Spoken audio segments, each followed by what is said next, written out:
여러분 안녕하세요.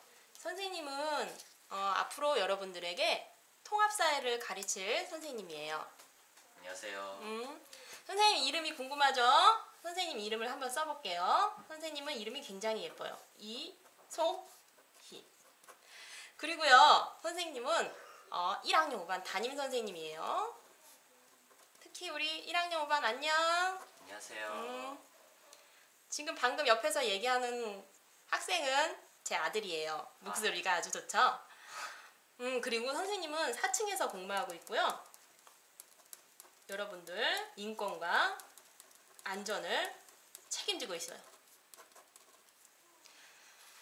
자, 여러분들 너무 보고 싶어요. 근데 지금 시국이 이래서 볼 수 없고 온라인으로 여러분들을 보게 돼서 좀 서운하기도 하지만 그래도 우리 통합사회 정말 재밌게 열심히 공부하도록 해요. 네. 자, 그러면 우리 책을 한번 볼까요? 선생님이랑 책이 똑같나요?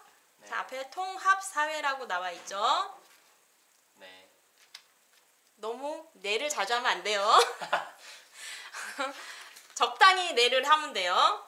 자, 표지가 우리에게 보여주는 의미가 굉장히 많지만 이거는 차차 공부해 가면서 우리가 이 의미를 알아보도록 해요. 자, 한 장 넘겨봅시다. 오늘 오리엔테이션이니까 왜 우리가 통합사회를 배우는지 여러분들이 그것만 알고 가면 오늘 성공한 거예요. 자, 통합사회. 여러분들 여태껏 사회를 배웠죠? 네. 그러면 사회는 어떤 과목이었는지 한번 얘기해봐요. 실생활에서 써먹을 수 있는 많지 않은 과목이죠. 무슨 소리인지 모르겠어요. 아, 자, 선생님이 질문은 아주 간단해요. 자, 여태껏 여러분들은 어떤 사회 과목을 배웠어요? 우리 아들이 너무 시간을 끌어서 안 되겠어요. 그냥 제가 묻고 답할게요. 여러분들 도덕 같은 거 배웠어요? 네. 이것도 사회고요. 혹시 정치나 이런 거 배웠죠? 네. 경제 이런 거 배웠어요. 기억이 안 날 수도 있겠지만 그 다음에 역사 이런 것도 뭐 사회 범주에 들어가요. 그리고 사회문화. 특히 여러분들 지도 같은 거 그려봤죠? 네. 지리 이런 것들이 모두 사회예요. 하나씩 배우느라고 너무 고생 많았어요, 여태껏. 그러나 자, 말 그대로 한번 볼까요? 얘는 통합이죠? 얘를 하나로 통합을 한 거예요. 왜 그럴까요? 왜 통합을 했을까요?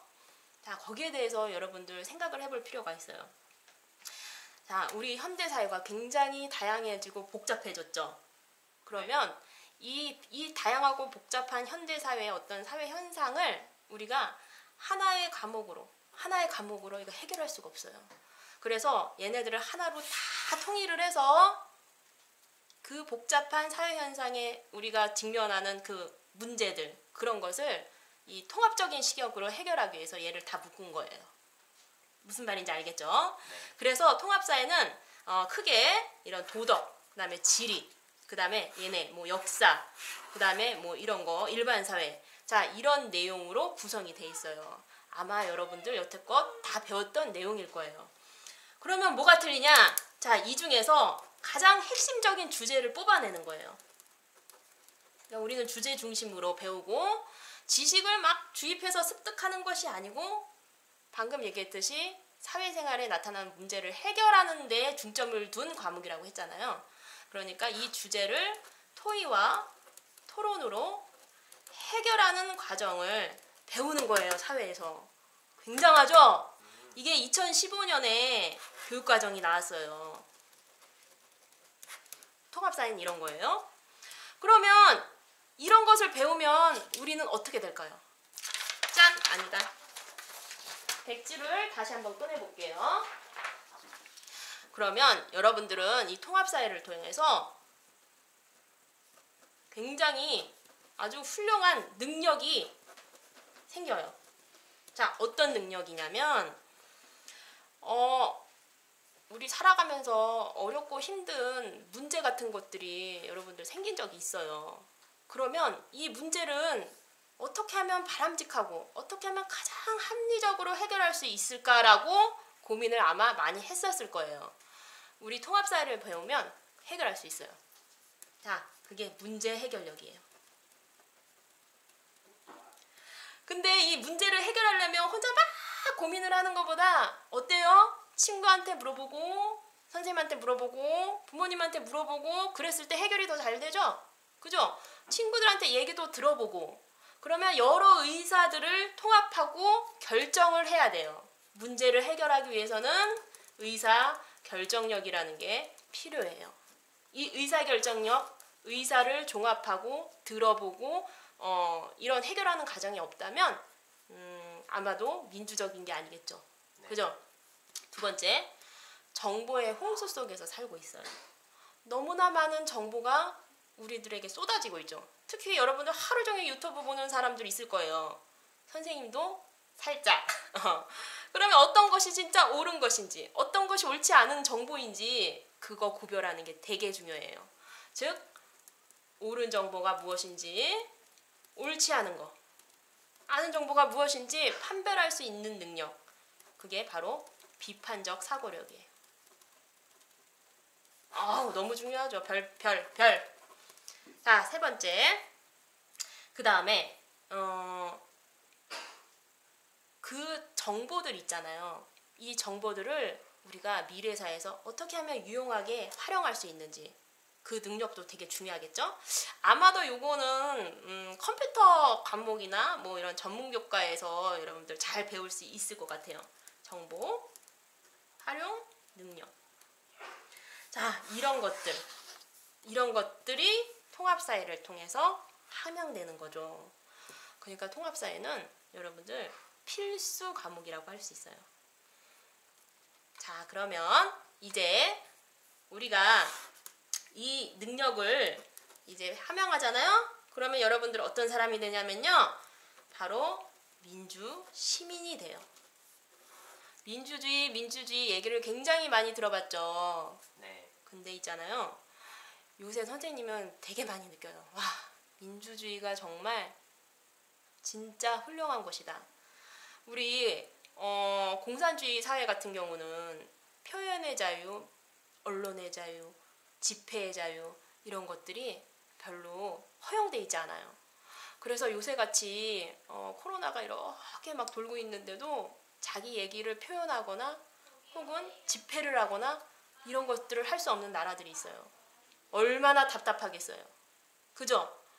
여러분들 선생님도 그렇지만 제일 힘들 때 내가 제일 정말 이거는 진짜 아니다라고 생각할 때가 언제예요? 우리 인간이 역사적으로 제일 힘들 때는 자유롭지 못했을 때, 즉 자유가 없을 때, 그 다음에 굉장히 불평등하다고 느껴질 때, 평등하지 않을 때예요. 평등하지 않을 때, 그죠? 이럴 때 우리는 인간들은 굉장히 힘들어해요.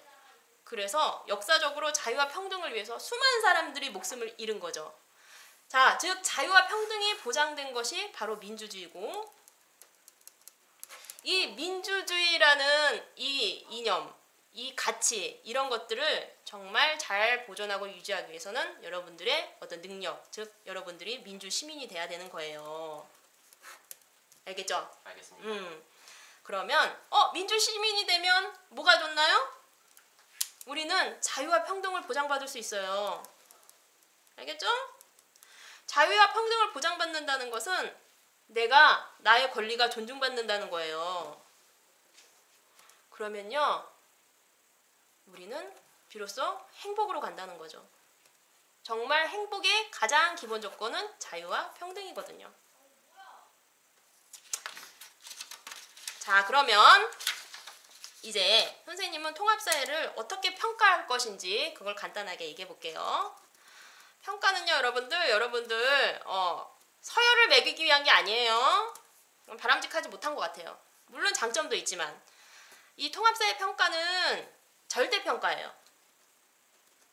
절대평가가 뭐냐면 이 평가를 통해서 여러분들이 부족한 점이 무엇인지 그것을 파악하고 다시 피드백을 통해서 여러분들이 학습 목표에 도달할 수 있게. 선생님 글씨가 정말 학습 목표에 도달할 수 있게 하는 것이 바로 평가예요. 알겠죠? 평가는 굉장히 중요해요. 자, 평가는 선생님이 4가지 영역으로 구별을 했어요. 자, 첫째, 여러분들 여태껏 시험 봐왔던 지필평가. 얘가 20%밖에 안 돼요. 그래서 수업 시간에 때 활동하다고 자고 뭐 이러다가 갑자기 벼락치기해서 시험만 잘 봤다. 20점밖에 안 돼요. 그것도 100점 맞았을 때 20점이에요. 그 다음에 중요한 건 아까 의사결정할 때 협동과 토론과 토의를 해서 결과를 도출한다고 했죠. 그렇기 때문에 협동학습이 20%가 들어가요. 또 하나 여러분들이 수업 시간에 했던 모든 결과물들 포트폴리오라고 해요. 얘가 20%예요. 1, 2, 3, 4, 5, 6. 40%? 그건 논술이에요. 논술 1차, 2차 보는데 이게 40%예요. 이거 문해력을 향상시키는 거거든요. 향상. 문해력이 뭘까요? 어렵죠? 숙제. 이건 숙제예요. 여러분들 인터넷 찾아보면은 이게 나올 거예요. 선생님이 바로 얘기해 줄 수도 있지만 여러분들이 한번 찾아보고 생각하는 과정이 필요하다고 생각돼요. 자, 그래서 오늘 통합사에 지금 몇 분이나 흘렀나요? 12분이요. 네. 그러면 3분 한 번 더 채워볼까요? 자, 여러분들 목차를 한번 봅시다. 자, 목차가 이 책에 차례라고 나와 있어요. 자, 1부 삶의 이해와 환경이죠. 이게 도덕이니 아니면 정치니 경제니 이렇게 뭐라고 얘기할 수 없죠. 이게 주제예요. 주제를 중심으로 우리가 공부를 하는 거예요. 1단원 행복이 나와요. 여러분들을 사는 목적이에요. 가장 중요한 단원이라고 생각해요. 세 번째 단원은 자연환경과 생활공간? 얘는 지리적 성격을 갖고 있어요. 자, 그 다음에 인권 나오죠? 헌법 나오죠? 시장 경제, 정의, 이거는 일반사회 부분이에요. 일반사회 부분은 바로 법, 경제, 정치 이런 내용을 다루는 거예요. 네. 그 다음에 한 장 넘겨보면 이제 문화 파트가 나오죠? 얘는 사회문화와 관련된 파트고요. 자, 여기는 주제 중심으로 종합적인 내용을 담고 있는 파트인데 정말 요새 우리는 선생님 느낀 거는 세계화 시대에 이런 장점도 있지만 이런 단점도 있구나라는 것을 선생님도 느끼고 있고 여러분들도 느끼고 있죠. 그죠? 그래요. 그래서 우리는 이렇게 과거와 현재와 미래를 연결해서 앞으로 얼마나 더 지속 가능한 행복한 삶을 살 수 있을지 고민해 봐야 될 때가 온 것 같아요. 그러면 선생님 오리엔테이션은 여기까지 마치도록 할게요. 안녕.